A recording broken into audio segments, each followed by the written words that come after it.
Hi, everybody. Welcome.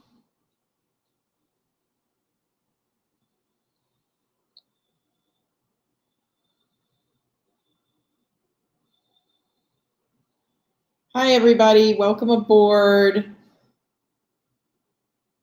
Welcome to today's Facebook, Instagram, and LinkedIn Live, YouTube Live. So happy to have you. Today, we are answering the question, what's your favorite thing about your job? What is your absolute favorite thing about your job? So would love to hear that from you all. And so I'm excited to hear from each of you. Hi, everybody. Would love to know what's your favorite thing about your job before we start talking fundraising. But what is your favorite thing? So would love to hear it. Would love to hear what's going on with you, what's new. Okay, Peggy says she's in it for the students. I'm there for you, Peggy. Love it. What's the favorite thing about your job? You know, it could be something simple. It could be something mega. Linda loves interacting with our alumni. I love that, Linda. So you are a people person. Tara says she loves to follow the students after they graduate as they go out and make the world a better place. I love that, Tara. I always like it when I meet students and they're so much smarter and like more mature than I was at that age. So that's always fun. Ashley, hey Ashley, the students and donors and learning more about our faculty members. Yeah, and you're in medicine, so I bet that's especially kind of thrilling and fascinating. I mean, I feel like I should ask those of you in higher education if you're watching The Chair, the new show on Netflix about higher education. So Victoria loves connecting students with alumni mentors. Ooh, that's good work. Karen says she loves surprising and delighting donors with an experience with our colleagues and health providers. That's cool. So we're talking about what's your favorite part of your job. Notice everybody's mentioning people so far. So Tracy says, I love our donors and their families. I love being part of their legacy. Lauren Galvan says, my favorite part about serving for the Scleroderma Foundation is that I get to work hard to support a community with a rare chronic disease with an awesome and talented group of nonprofit professionals. Very nice. Julie and I are very similar. We both like solving problems. Eva says working with new helpful colleagues. Tracy says connecting people with writing they love. Ooh, that's a good one. Mary loves hearing donor stories. Alex loves getting donors to understand their passions and help give opportunities to improve campus. Yes, I want to watch The Chair. I'm saving it for this weekend. We're supposed to have a very rainy weekend here on island, and I'm saving The Chair for this weekend. I also have a ton of work to do this weekend. So my to-do list has piled up. When it fills the whole page, I feel like I quit, and I'm 3 lines away from the bottom, you guys, and so I'm a little worried about my weekend. There might be copious amounts of delivery and root beer in my future, as opposed to last night, there was just regular beer. Shannon, quit talking about me. You cracked me up. Yes, you can always take time when you need it. Chris says, there's always magic when alumni and students connect on a personal level. Yeah, so what's your favorite thing about your job? Leanne says she loves to learn about her donors' passions and why they want to make the specific impact they do. Iris says hearing donor stories about life before, during, and after their university experience, right? So that's great. Ashley is filling us more in on her life in medicine there. And she says, I was just in a research lab that studies poop.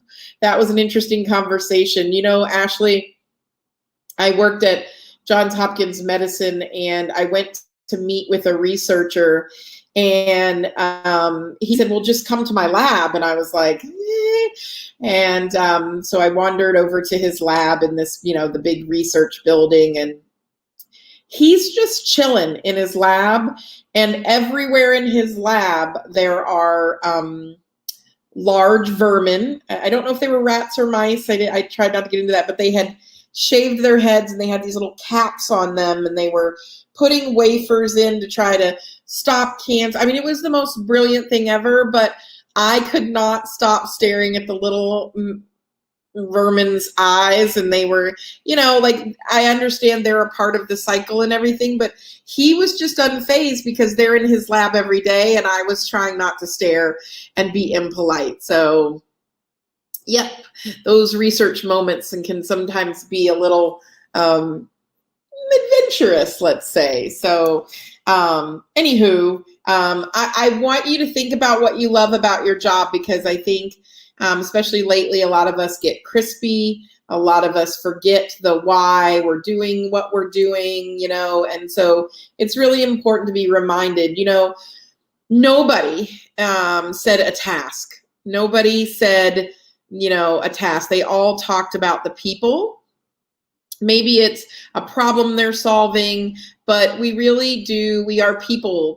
Even if you're not an extrovert, we're people. And I think those of us that work in the nonprofit space understand that innately. So I hope all my people out there on the live are taking good care of yourselves. You're staying safe and masked and vaxxed and whatever else you can do to stay safe. For those of you who are having bad weather and heat, you're also staying safe from that. So just been thinking a lot about people and their care. And Angie is working on a brilliant blog this week on compassion.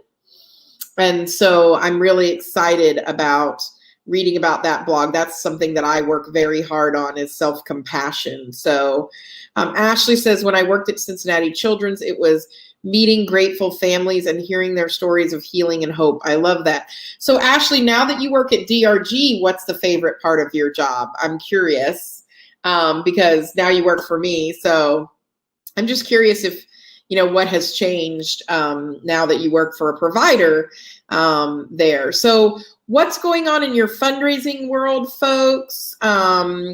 What's happening? Hi, Kevin. Welcome aboard. We're working on your job posting, Kevin. Kevin has a new job available. We have so many jobs available on our gigs board, you guys, more than we've ever had.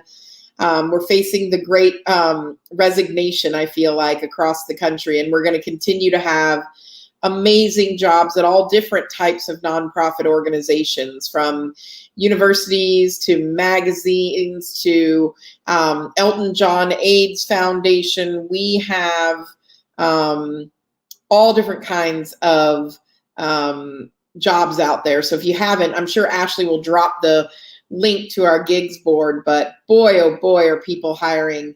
Balance. I love that I give you balance, Ashley. That makes me happy. I hope, Shannon, you feel the balance too. Donor relations is hot right now, Carrie. I'm not surprised, but I will say that it's about time that people figured out in the pandemic that it's how you treat your donors that matters, right? And so, yeah, we're a hot field right now. I think fundraising and nonprofit work is hot right now. And so, yeah, lots of gigs out there, lots of new changes. So yeah, we have a gigs board. If you're looking, if you have a friend, you want to get into the industry, we also offer coaching and resume review. And Angie Jones is our certified executive coach. And she has 3 clients. 2 of her 3 clients just found out that they got the job of their dreams and the salary they wanted. We teach negotiation and all of that stuff. So yeah, we're very, very excited about those prospects for those 2 new people entering our field. Yes. So yes, we are promoting the heck, Kevin. We have an email coming out soon about your job. It's Lemonade Day, by the way. Today, I gave up. I've been drinking so much water lately, but it is Lemonade Day. I would love to put some in my lemonade, but I have 2 more work things to do. So it's just plain old lemonade today. Tell you more about what, Carrie? How can I help? Let me know. About the executive coach. Yeah, so Angie Jones is our certified executive coach. She takes people and helps them deal with leadership transitions. She helps get them ready for their next level up. She helps get them get ready for a new job. A lot of people want to enter our field. She helps do that. Just any executive coaching actually I've been given a lot of great gifts in my lifetime. I hang out with really good gift givers for some reason. I also am a good gift giver. And my friend Jenny Jones, who I love to death, was my boss at UNC Charlotte, and which apparently now is being called Charlotte. She gave me the best gift of an executive coach. And she saw me struggling. And she, instead of trying to coach me out of who I am, got me a coach that embraced who I was and my business, myself, my person. I would not be as successful as I am. It's nice to say as successful as I am. That's a new change for me. Just got a little shy about that. But she gave me the gift of an executive coach, and it really did change the entire trajectory of my career, my business, everything. And so I can't tell you how valuable that can be. So hope you'll explore it. So Kevin says, we're considering branding our scholarship program. We're also trying to figure out if there's a mismatch between donor benefits and what they're interested in. You know, I think we have to be careful in terms of donor benefits and donor expectations. We're doing a new DE&I series of conversations around topics in this space. And so I might caution us to be careful setting donor expectations. I was in chats with a fundraiser on Monday, frontline fundraiser, who we're instituting some new guidelines at a place I'm helping, and she was kind of kerfluffled by the guidelines and said, I don't know how I'm going to be able to raise money, and these donors have these expectations to meet their students, and they want a certain type of student, and if they don't, they say they're not going to give again. And so this is kind of how so y'all know I love a metaphor. I love being able to compare things to real life situations. If you don't watch Ted Lasso, he also loves a metaphor in a real life situation, and I'm 2 episodes behind that also. I basically am not going to get any work done. I'm just going to binge TV. No, I need to get work done. And so I compared that donors want and saying, well, I have to meet my student and the student needs to be this and this, to athletics. So I have the good fortune of being a donor to intercollegiate athletics. I give to my alma mater, the University of South Carolina, go Cox. That way I can say go Cox. By the way, we're like 10 days away from college football, which makes me happy and petrified. And I'll put a pin in that and talk about that later. I give to women's basketball, especially. I love Dawn Staley. I love our women's basketball team. So if I give $5,000 to the women's basketball team and they don't win a national championship, am I entitled to my money back? I know. I ask all the controversial things. If I give $1,000 to the football team and they don't win, do I get my money back? Do I say I'm never going to give again? How is that any different than giving money to a scholarship? And if I don't get to meet my student, I get my money back? Question mark? So that's where I think we really have to do some level setting around that. The interesting thing about intercollegiate athletics is they probably have better boundaries than we do on the academic side of the house for, what limits we have. So, right, exactly, Kevin. You're saying, no, of course not. So we have to think about, what are those benefits we're offering? What are those interactions like? What is the burden we're putting on the student to carry that? And is that Ted Lasso's cookie recipe? Okay, that might be what I'm also doing. Oh my God, I have too much to do this weekend. I really love, so I'm not a sweets person. I used to be a pastry chef. Long story. My thing is a sugar cookie. And there's only one place that makes sugar cookies that is heaven. It's called Haley Cakes in Austin, Texas. They ship all over the place. They don't yet ship to Cayman. If they did, I have some in the freezer that I hand carried back in June, but I love Haley cakes, and so they make the best sugar cookies. I'm a sugar cookie shortbread kind of girl. So, okay, Kevin, you have made my day. So, yes, I know, Amanda, I'm like, oh my God, I am going to I need that. I need those shortbread cookies in my life. I got to go find some little pink boxes to put them in. And if you guys don't know what we're talking about, yes, Nicole, what's on the sugar cookie is the best. Yep. I love I'm plain Jane, man. You give me a good sugar cookie, shortbread with a little bit of salt. Oh, yeah, I'm there for it. What else is going on in your fundraising life? What can I help you about? You know, Eva, I heard you when you say you'd love to see a webinar on boundary setting. Ashley, can we write that down for our webinar series for 2022? I think that would be a great webinar for our webinar series, is boundary setting, because I suck at it in parts of my life, and I'm really good at helping others, though, set their boundaries. And I don't know, I'm really tough with my boundaries at work, but I'm not so good at them in my personal life. I don't know, I just care too much and love too hard. Maybe it's because I don't do it at work. I don't know. Anyway, what's going on in your fundraising life? What kind of questions can we answer? Yes, when I go to LA, we will bake cookies. We will do all the fun things. Eat all the tacos, you know, all that good stuff. So Carrie likes to dip her shortbread in tea with milk. I love it. I just like milk. I'm a big fan of dairy. We went to, so last night, I went to trivia night. I needed to blow off some steam. It's been a really tough few days. Like yesterday, I was like, oh my God, this week has been going on forever. It was Tuesday at 10 a.m., but I've had a tough week. And so I went to trivia. Of course we won, because if I'm going to be on a trivia team, we're going to win. And I was that kid at the front of the class last night, just drinking wine and, you know, acting like I know everything. So good times. Let's see. Starting to get some questions. So keep your questions coming, folks. Tracy says, we've been talking about balancing the polarization of our donors. Unpack that a little bit more for me, Tracy. How can I help you with the polarization of your donors? I recently met with a corporation that said they're only giving to new projects now. So they're probably giving seed gifts or startup money for new programs, right? That happens. That's where I kind of roll my eyes a little bit and say, then maybe they're not the people that you want to approach right now.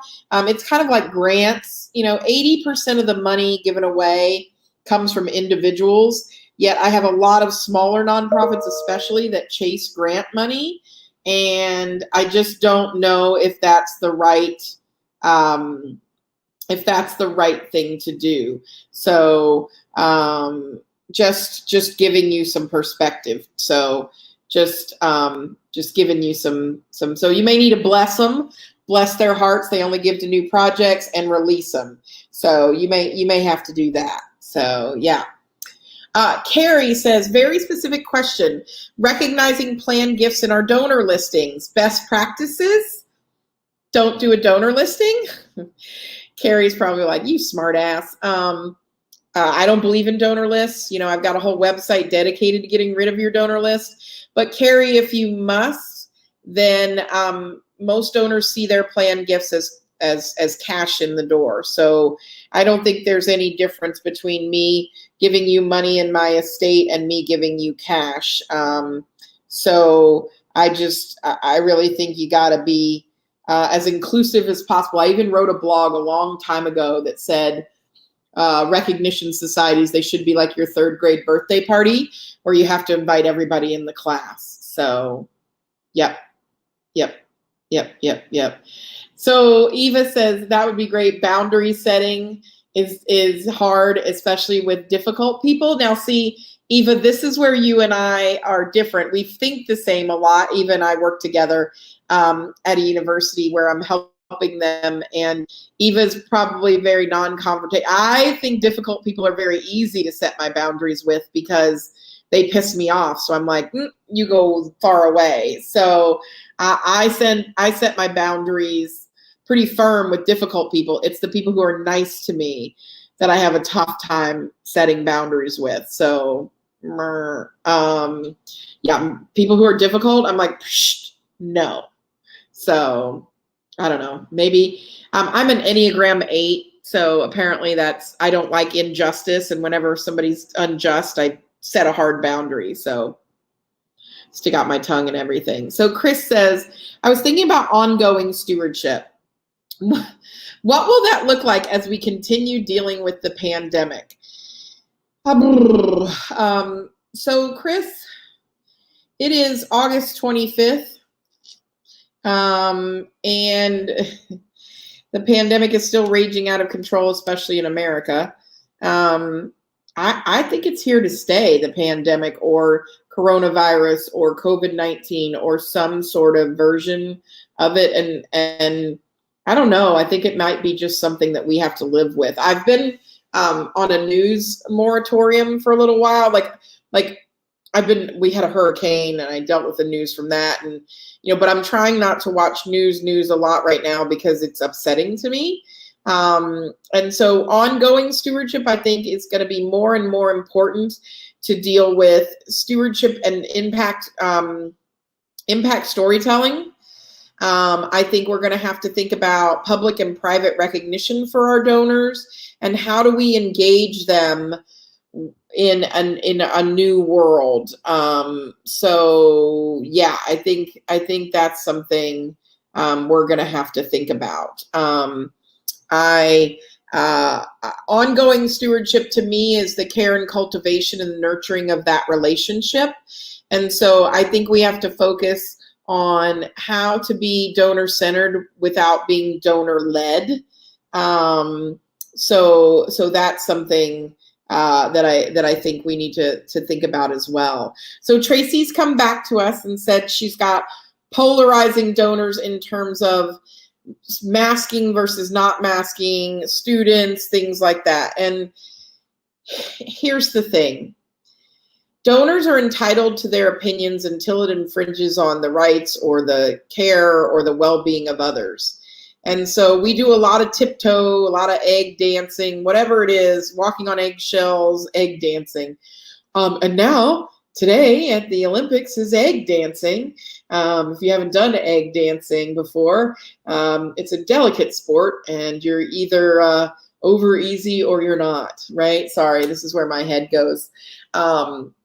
But I think that we have to, as much as possible, try to remove the polarizing issues and focus on the why. So we started today's live with, what do you love about your job?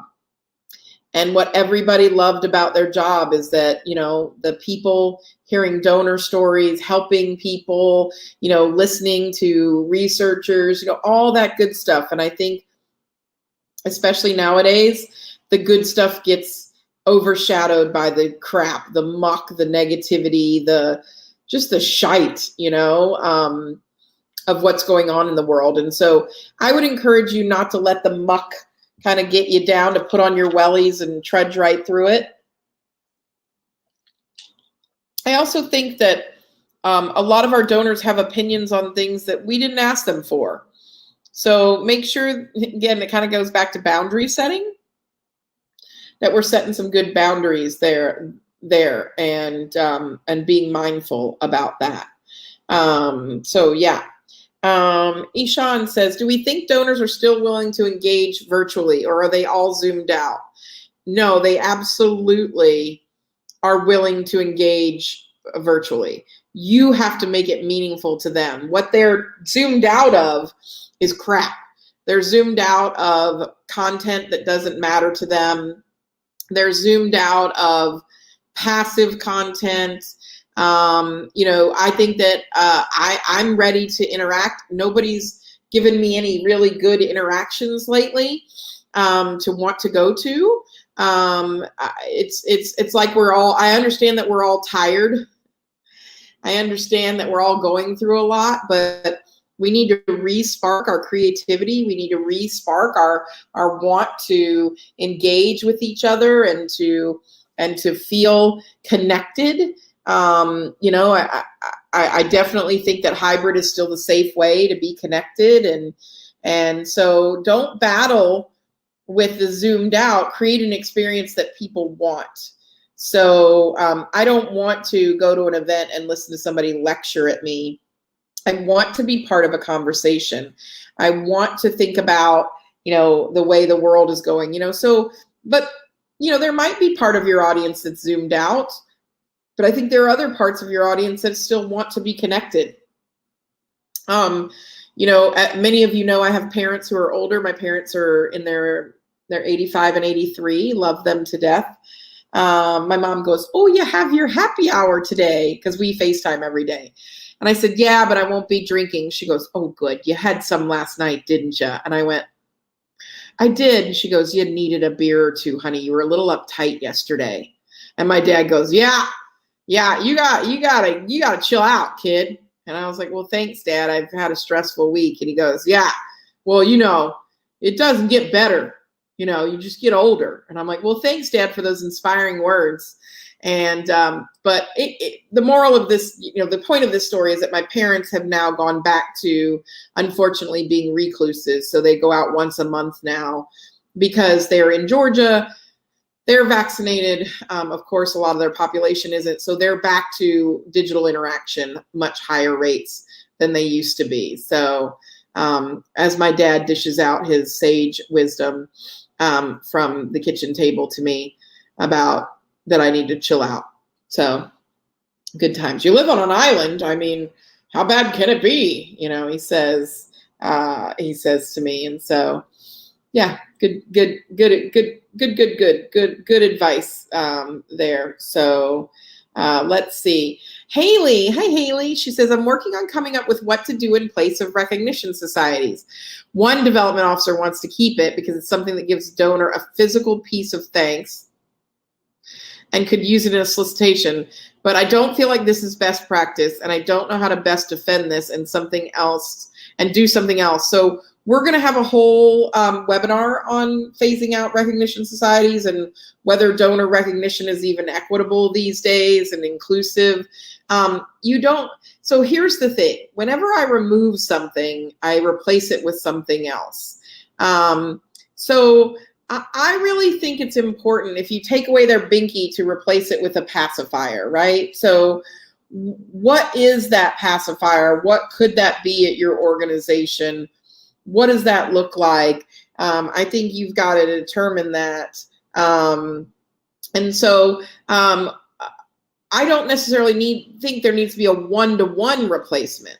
I think you need to show, here are the activities we do to recognize and engage with donors throughout a year. We don't need to call it a society in order to do that, right? So most development officers that hang their hats on societies and brochures, and they're either trying to just build a culture of philanthropy, like Kevin is really trying to create that at a young, just new organizations, or culturally that's very appropriate at their organization. But others, it's, well, if I do all that stuff, then I'm not going to get to stewardship report. So I would be showing that gift officer, look, I can do, 10 times more impact reports if I let this go. So just thinking about that might be something you want to think about. So yeah. Let's see. Erica. Hi, Erica. Some of my colleagues have suggested we avoid sending out impact pieces during the fall as it conflicts with our annual solicitation period. I'm sorry, excuse me? So when we're soliciting people, we're not allowed to tell them about the impact of their last gift. That is the most, bless it. Oh, I was going to say something ugly. That is not correct. It is not the correct strategy. That is just false. What? Because donors can't process two things in their head in the same day? Like, okay, so Erica, here's what I would say. I would go and find out. So, by the way, there shouldn't be an annual scheme period. We should be soliciting people based on when they made their last gift. But that's a whole nother issue with those folks. So we're going to give and report back impact whenever we can. And ideally, we want to do that throughout the year, not just at one time of the year. So, and I'm sure all of you can support Erica. Maybe you can say when you send, that you don't stop your impact pieces for solicitations. Maybe you don't want them to drop on the same darn day. But usually my favorite time to send out impact is in November, because that primes us for end of calendar year giving season. So these people they're just not, no, they're wrong. And I think what it comes from, Erica, because I know your situation and your institution, is that they're just not used to having donor relations. They really aren't. And so they're like, well, is donor relations going to take away my fundraising? And so ideally you want to drop it right before the ask. That's the ideal. But if you drop them, same timing, like, again, impact without an ask is the best thing we can do. So, bless your colleagues. They're just wrong. Do I need to go up there and crack some heads? I'll get on a virtual plane and get up there and crack some heads. So, yeah. So Amanda says, how do we prevent donor volunteer fatigue? How do we prevent fatigue, period, Amanda? Meaning the same people are asked to donate or preach the mission or just volunteer their time.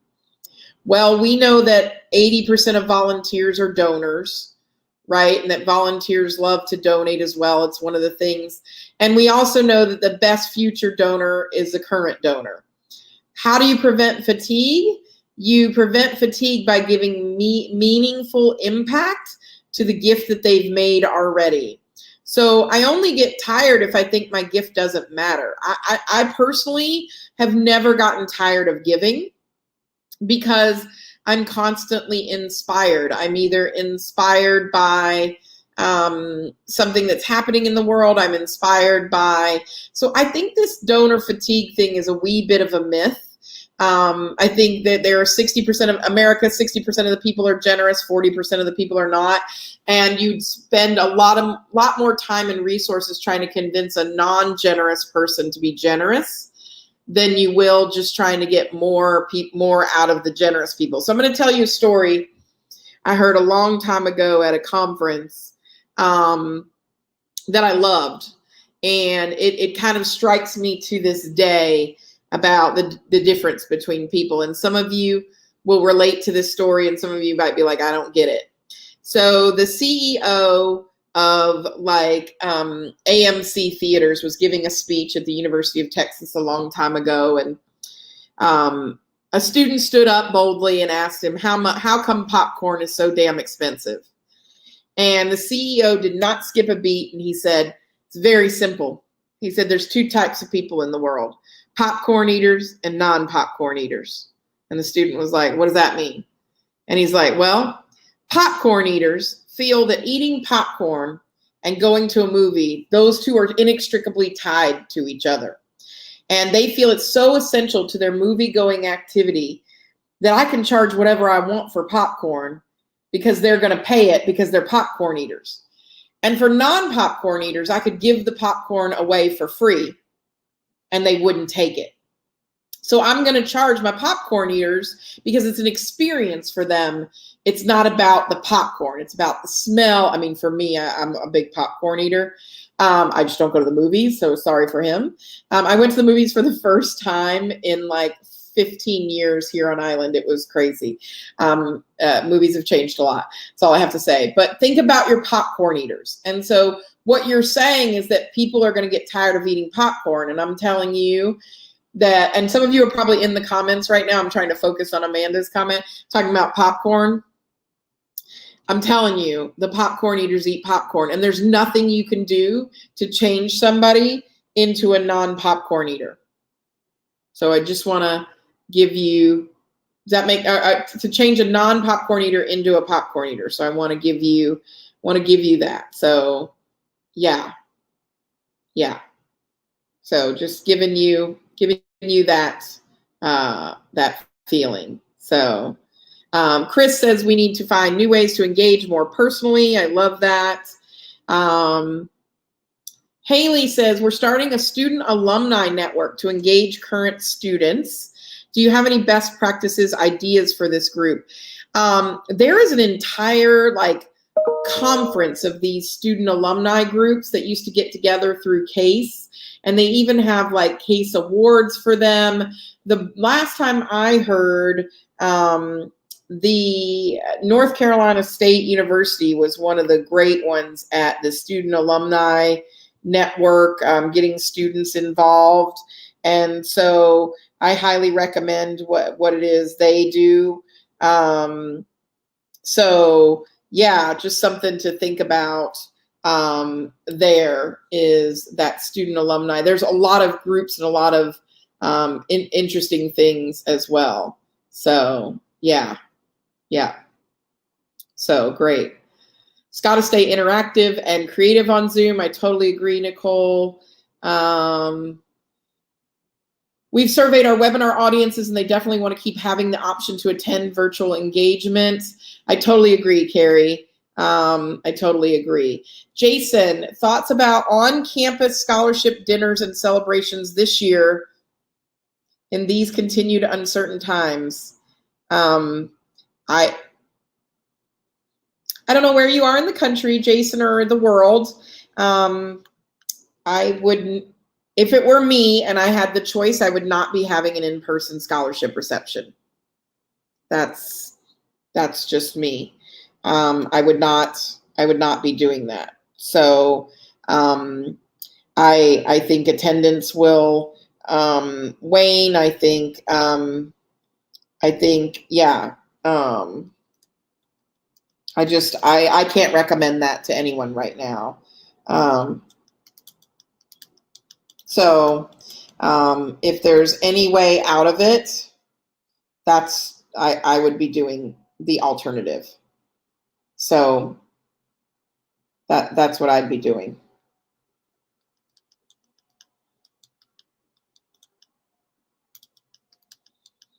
That you may not want it, but you did it last year virtually. I think you should do it this year virtually.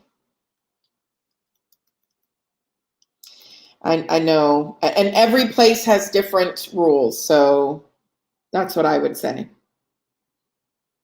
I would go virtual. I think it's easier. I think it's less drama right now. Yeah, that's what I would do. Yeah, if you have the choice, that's what I would do, Jason. And it sounds like you might have the choice.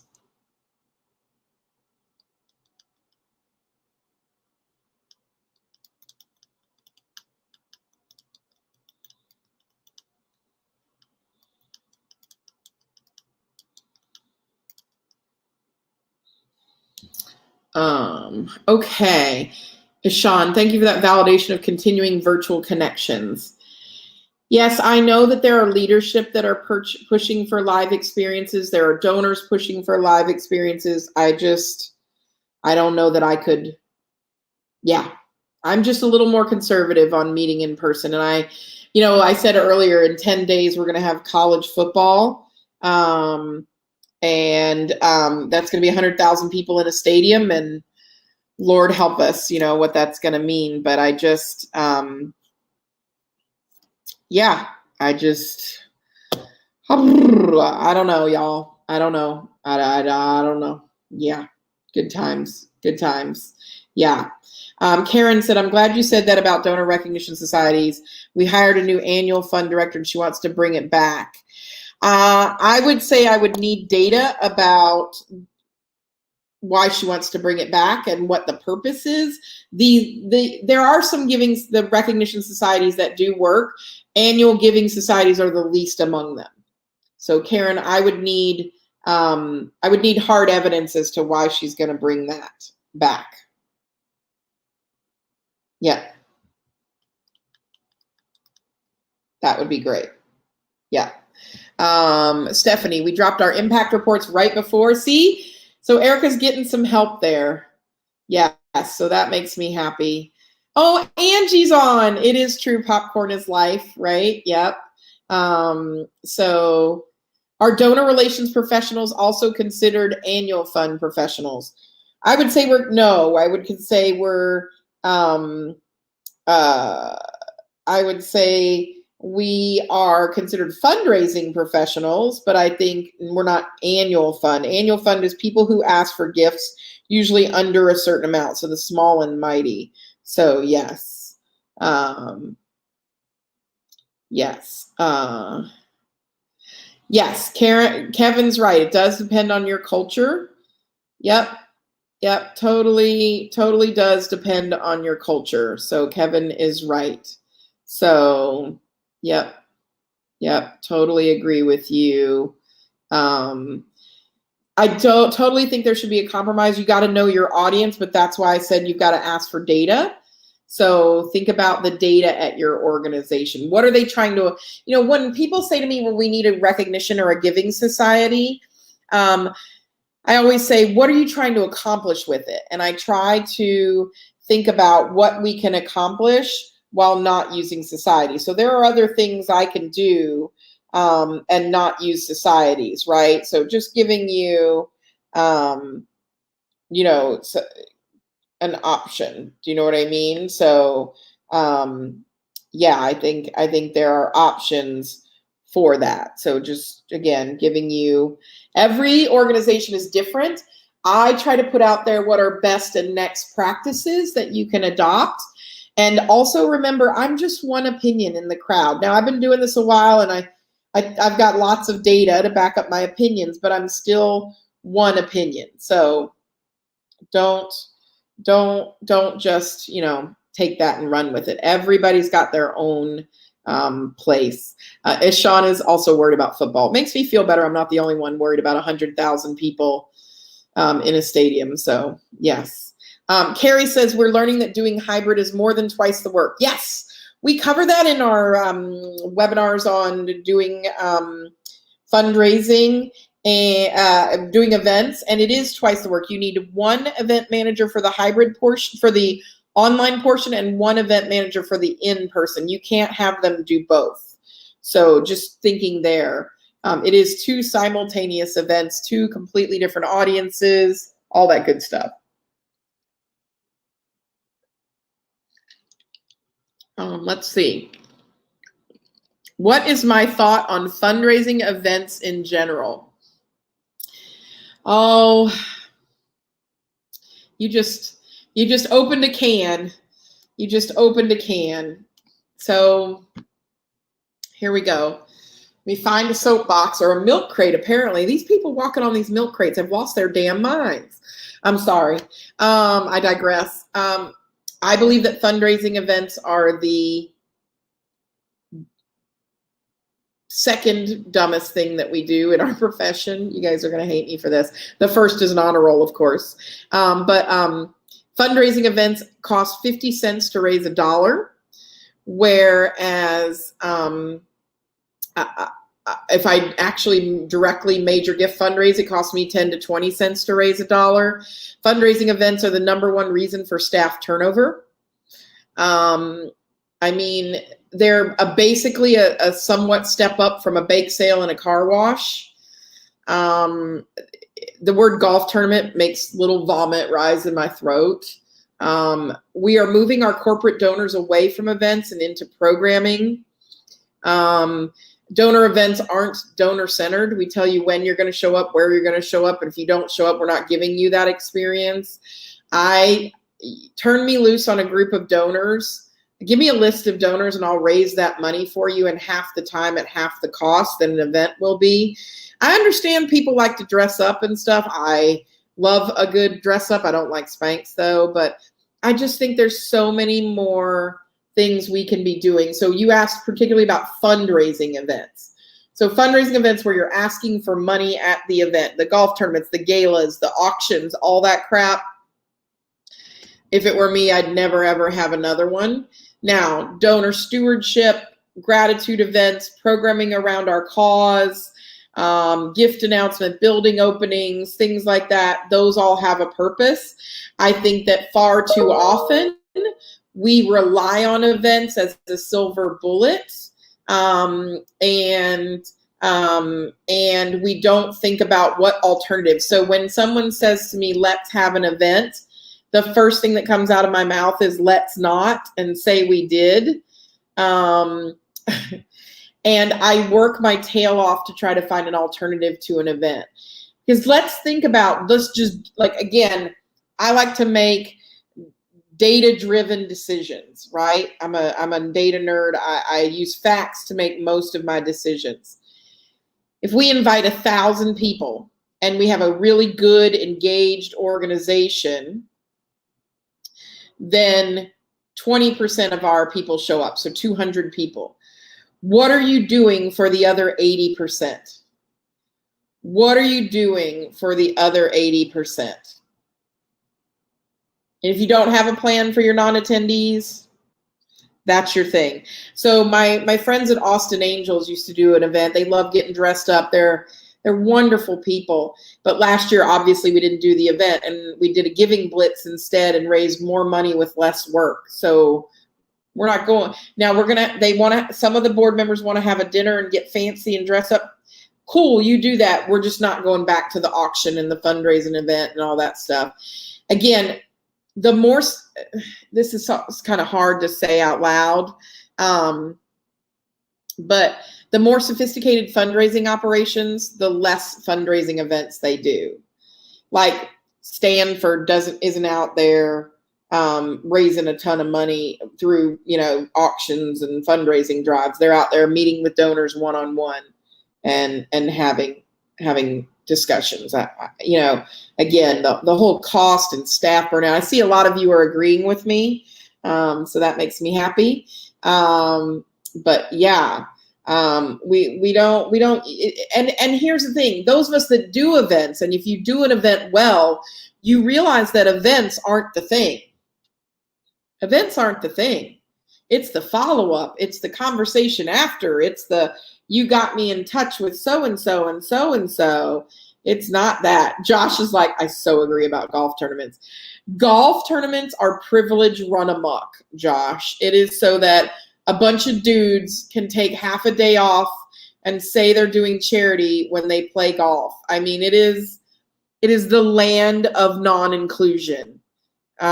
Just the land of non-inclusion. And I can't with golf tournaments. And I've seen so much bad donor behavior and bad attendee behavior at golf tournaments that it disgusts me, to be frank. I'm sure golf is supposed to be a civilized game, but it doesn't seem to be that way. Here's what you do. You pick up the phone, you write an email, you send a letter to your donor, and you involve them in a relationship and ask them for money. So Carrie's talking about mediocre chicken. Girl, there is nothing worse than ballroom chicken. The one with the little bones sticking up out of the side with the carrots with the little green on the top and the rice. I can't with that chicken. Like, I just push it around the plate and go get McDonald's afterwards. There is no good that can come from airline chicken. Like, anytime it says airline chicken, it just makes me, my soul cries. My soul just cries. It's like, you guys like it, the land of non-inclusion? I mean, think about photos from golf tournaments, right? Like, those photos from golf tournaments are just tragic. I mean, ne'er a bit a minority, ne'er a bit a woman, or they might have one chick on their team. Like, I mean, they got it at some private club that was used to discriminate against blacks or Jews or, some other thing. Like, yeah, rubber chicken dinners suck. You're welcome, Nicole. Little airline chicken, just with a little leg. Again, that's what I think about that poor chicken that lays there. Like a couple years ago, I was taking photos and posting them of my airline chicken lunches at conferences because it is real, y'all. I mean, conference chicken. I mean, as a speaker, There's only so much conference chicken a human being can eat in their lifetime, and none of it is ever good. So, but think about that metaphor for you and your work. When someone says to you, I want a donor report that's going to meet all these audiences, or I want this thing that's going to serve all these people. Well, it's kind of like airline chicken, right? If you're going to try to please all these people, then it's going to be somewhat mediocre, right? So think about that when you're planning your communications, when you're planning your interactions with people.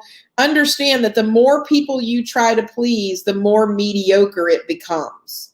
And that, sometimes it just turns into airline chicken with its little bone out there, sticking up in the air. And nobody ever says, like, the last meal before I die is going to be, conference chicken. Like, I don't think anybody's ever said that. Like, my dying meal is going to be conference chicken. So y'all know what I'm talking about. I'm trying to scroll through my Instagram and see if I have a photo. I have so many good food photos, but I was trying to see if I posted it was probably on a story where I posted the airline chicken, because I've got it. All right, Carrie, that's going to be your metaphor. The more watered down anything is, call it mediocre chicken. I mean, mediocre chicken sound. Oh my God, I do have it. Oh my God. Hold on. Look, y'all. I found it. This is my Instagram. I'm at Donor Guru. And it says, even a filter can't make hashtag bad conference chicken look or taste good. It's the same meal everywhere. It is. Look at that. The damn carrots, the little bone sticking out of it, and some sort of rice thing. It's the saddest. We should create an ad out of this. Ashley, we should boost this. But I mean, how many of y'all have seen that plate before? This is not what you pay for at the movie theater. Nobody goes to the movie theater for this. Nobody says, I'd like bland on a plate, please. That is bland on a damn plate. It is awful. It is horrible. I can't. It makes me so happy because I was looking through all my food posts. Meanwhile, my parents make me breakfast like this, right? With the sunny side up eggs and hello. It's not that Carrie, it's funny because you say our catering colleagues must do better. Is it catering's fault? Because here's what we say to them. Again, this is what you need.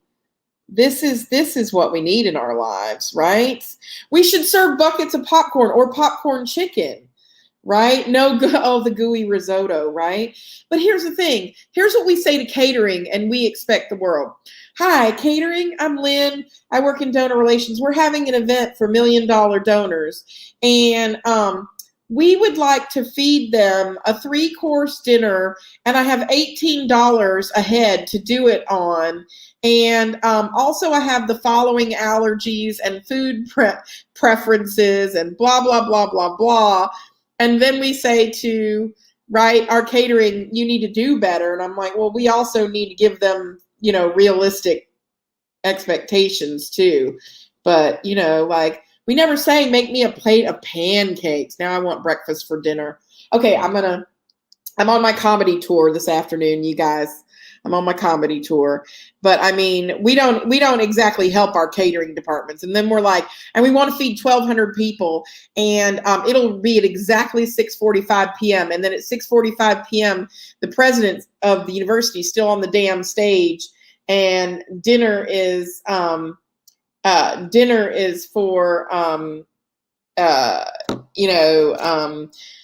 dinner is still sitting there on those trays under the cloches, just chilling. And the president's 12 minutes past time. And you just sit there and go, I can't wait to go to a drive-through. I cannot wait to go through a drive-through. I can't wait. My feet hurt.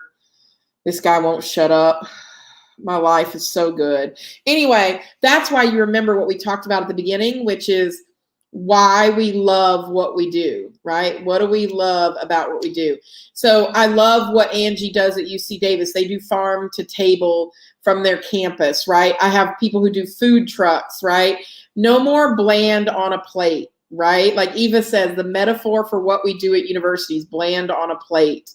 Yeah, we've got an opportunity here, not just to laugh, but to do that. Kay says the first etiquette dinner training we had was done by a woman named Randy. She made jokes about her own name and ordered airline chicken for the menu. I mean, I can't. I love it. Y'all, we can't help ourselves. We cannot help ourselves. And it, I don't know about y'all, but it's gotten harder and harder with all the dietary restrictions and all that good stuff. So love farm to table. I love serving family style.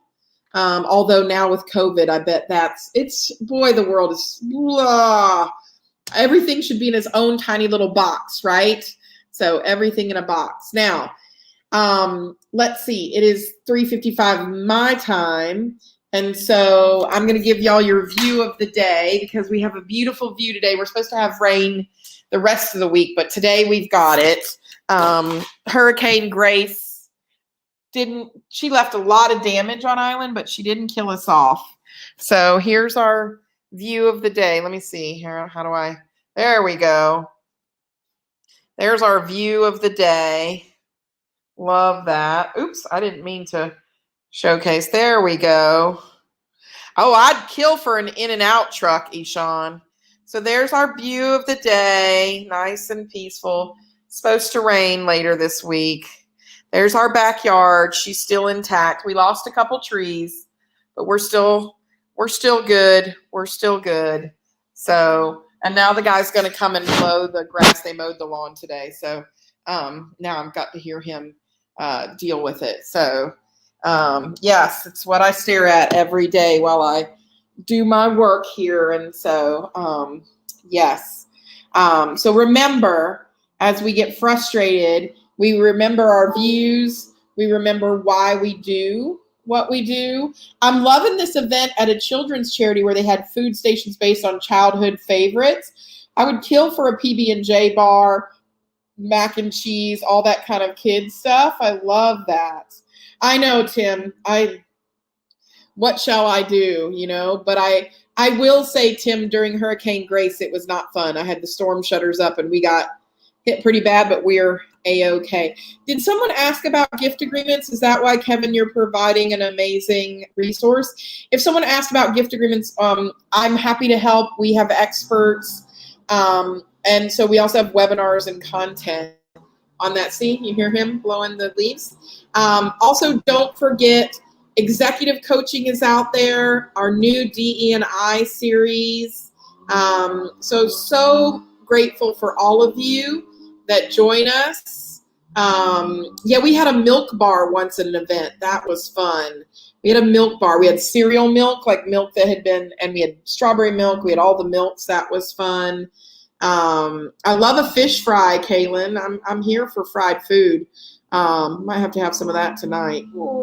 All of you guys, remember what's your favorite thing about what you do, and keep that close to your heart when you might be getting crispy or frustrated. And this week's blog is all about compassion, and it is a gem of a blog. So I hope you will all read it. I hope you will join us now and in the future. You all fuel me. You're one of my favorite things about what I do for a living is I've come to love these Facebook, LinkedIn, Instagram, YouTube lives, and you guys are part of my extended family. So thank you all so much, and we'll talk to you in 2 weeks.